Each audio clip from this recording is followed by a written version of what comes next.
How's it going, guys, and welcome to the Minute channel. So today we have some interesting news here, as Persona Central has reported that Shin Megami Tensei V has ATLUS has announced that the first post-release patch is going to be addressing some patches here today, some fixes that the game needs, and we're gonna go over the patch notes here. Can I give you some information as far as to what the fixes or additions are? Personally, this is a hit and mix for me. Some of the stuff is stuff that I see that definitely stuff that we need, and then some stuff that I'm kind of like, but do we really need that? And some stuff it definitely doesn't feel like it really matches what I heard here in the West, but it's definitely something that maybe Japanese players are complaining about. So let's go ahead and jump into the notes here. So first of all, they're adding more options into the menu. I don't know what that means. It doesn't really specify what are the options in the options menu are gonna be. So kind of random, but okay. The next notes says adjustment to the camera angle and brightness settings when navigating the overworld. I can see this. There are some areas that are extremely bright, and maybe if you're like looking at it in handheld mode, it may just not really work for you on brightness or anything like that. So I can see that why that probably is needed. Some other minor fixes as well. However, the big one here, they're gonna be reducing the number of win gimmicks in the Demon's King castle. Now, if you're not in that part, there's no spoilers or anything like that here, but there is a part on a dungeon where there's a bunch of fans that are pushing you in a specific direction. You've seen it in the trailers. It was in the trailers, but I guess I never seen anybody complain about this particular area of the map or this area of the game. I personally, the first time that I played the game, I had some issues with it because I am not good at platforming.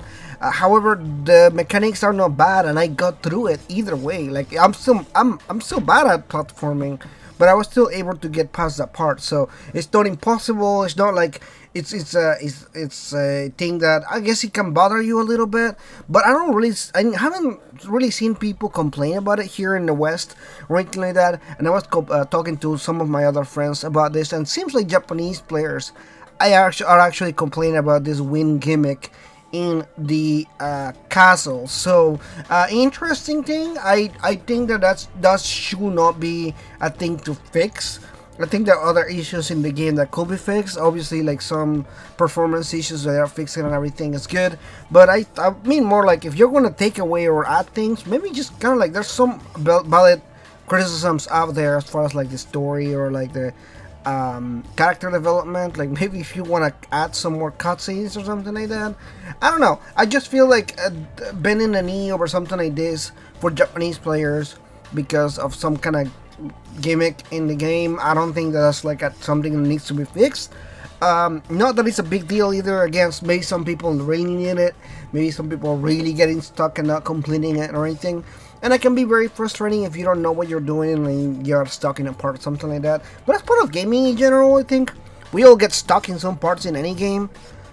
So yeah, I don't know. This is a weird one for me, but it's definitely cool that I see that ATLUS is definitely interested in keeping up with updates for the game and everything, because Persona never had one. They never really patched up anything. So this is a kind of like maybe the second or third time that I've seen them doing that.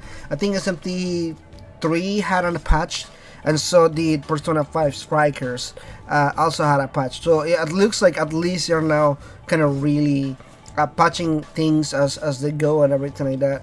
I wonder if they're listening to feedback from the West, but I wouldn't bet on it.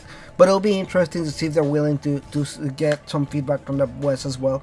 But anyway, that is pretty much my notes here, and my talk about these patch notes here. Really interesting stuff. Don't really want to delay too much time for anybody here, because although they give you some important aspects, they don't really tell you what the options things that they're gonna be adding or the other performance fixes they're adding.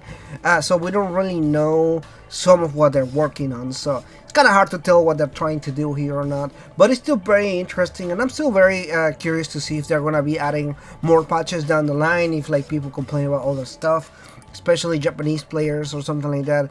But it'll be interesting to see down the line here. Anyway, if you're interested in more news and more updates here on the channel, please definitely subscribe and like the video.